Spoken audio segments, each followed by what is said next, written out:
Bugün edebiyat dünyasını kökünden sarsan bir esere, Knut Hamsun'un açlığına yakından bakacağız.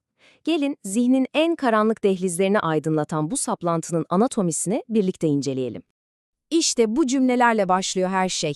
Roman sizi daha ilk satırından yakalıyor ve Kristiyanya'nın o soğuk, o acımasız sokaklarını hapsediyor.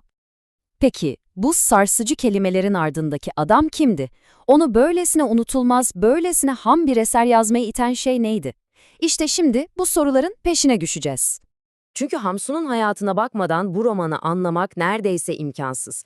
Onun hayatı adeta bu romanı yaratacak olan ateşin yakıldığı bir potaydı. Şu zaman çizelgesine bir bakın. Hayatı sürekli bir mücadeleyle geçmiş. Norveç'te fakirlik içinde doğuyor. Ne iş bulsa yapıyor. 2 kez Amerika'ya gidiyor ama orada da şansı pek yaver gitmiyor. Tramvay biletçiliği, çiftlik ırgatlığı derken perişan oluyor. Yani görüyorsunuz, sefalet ve açlık onun için sadece bir roman konusu değildi, hayatının ta kendisiydi. İşte bu yaşadıkları o başyapıtın temelini atacaktı. Peki bu kadar acı, bu kadar ızdırap nasıl oldu da ölümsüz bir sanata dönüştü? İşte şimdi o kritik ana gidiyoruz. Şöyle bir sahne hayal edin. Hamsun, Amerika'dan bir gemiyle dönüyor.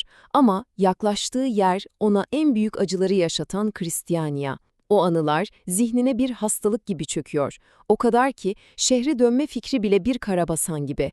Gemi limana yanaşıyor ama o lanetli topraklara ayak basmaya cesareti bile yok.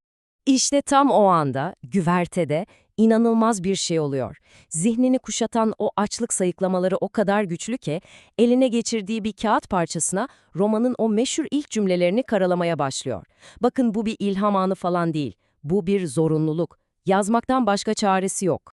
Yani o an o güvertede bütün o kişisel ızdırap, o ham acı, disiplinli, çığır açan bir edebiyata dönüşüyordu. Sanki bir arınma gibiydi bu. Yıllardır içinde biriktirdiği her şey nihayet bir sese, bir amaca kavuşuyordu. Çektiği bütün çileler bir anlam kazanıyordu. Çünkü yazdığı şey açlık romanıydı. Peki, yazarın hayatını anladık. Şimdi gelin onun hayatından çıkıp doğrudan romanın içine, o psikolojik manzaraya dalalım. Açlık bir psikolojik roman. Peki ne demek bu? Yani olaylardan çok karakterin iç dünyasına, düşüncelerine odaklanan bir anlatı. Hamsun da bu türün öncülerinden. Bu yüzden açlık romanının asıl geçtiği yer Kristiyanya sokakları değil, adını bile bilmediğimiz o kahramanın zihninin ta kendisi. Ve o zihnin içinde nasıl bir çatışma var bir bakın. Bir yanda yüce hedefler, felsefi bilgi üzerine 3 bölümlük bir inceleme yazmak gibi büyük hayaller, diğer yanda ise acı gerçeklik. Cebindeki son yeleği 1,5 krona rehin bırakmak. İşte bu inanılmaz bir uçurum. Zihni felsefenin zirvelerinde gezerken bedeni bir lokma ekmek için kıvranıyor resmen. Hamsun, açlığın psikolojisini o kadar gerçekçi anlatıyor ki okurken kanınız donuyor. Mesela akıl almaz bir gurur. Sonra bir anı tutmayan ruh hali değişimleri. Herkesten şüphelenen bir paranoya. Garip hayallere dalmalar. Zaman algısı tamamen parçalanmış. Ve en kötüsü sürekli kendini sabote eden, ayağına kurşun sıkan dürtüsel eylemler. İşte o kendini sabote etme halinin belki de en trajik örneği şu sayıda gizli. Sadece bir sayı, 1848. Ne anlama geliyor olabilir ki? Aslında bu sayı, karakterin zihnindeki o korkunç kaosun bir sembolü. Kahramanımız bir iş başvurusunda bulunuyor, tam bir umut ışığı ama aldığı cevap tam bir yıkım. Mektubunuzun tarihine atarken senesini 1848 yazmışsınız.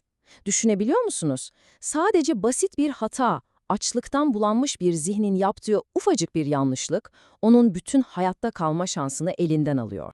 İşte meselenin özü tam da bu. O tek bir kalem sürçmesi, o basit hata onu reddedilmeye ve korkunç bir öfkeye sürüklüyor. Yani kahramanın içindeki dünya, dışındaki dünyayı resmen yok ediyor. Zihnindeki o kaos, gerçek hayattaki felaketine dönüşüyor. Peki, böylesine kişisel bir ızdıraptan doğan bu eser nasıl bir miras bıraktı? Hadi gelin son olarak buna bakalım. Sanat, ızdırap ve açlığın mirası. 1890'da Açlık yayımlandığında edebiyat dünyasında adeta bir bomba etkisi yaratıyor. Hamsun, Norveç'in ücra bir köyünden çıkan o fakir genç adam bir gecede Avrupa edebiyatının devlerinden biri haline geliyor. Açlık neden bu kadar önemli? Çünkü o sadece bir roman değil, modernizmin temel taşlarından biri. Mesela bugün çok iyi bildiğimiz bilinç akışı tekniğinin ilk örneklerinden. Edebiyatın odağını dış dünyadan alıp bireyin o karmaşık iç dünyasına çevirdi. Kafka, Hemingway, Hesse gibi dev yazarları derinden etkiledi.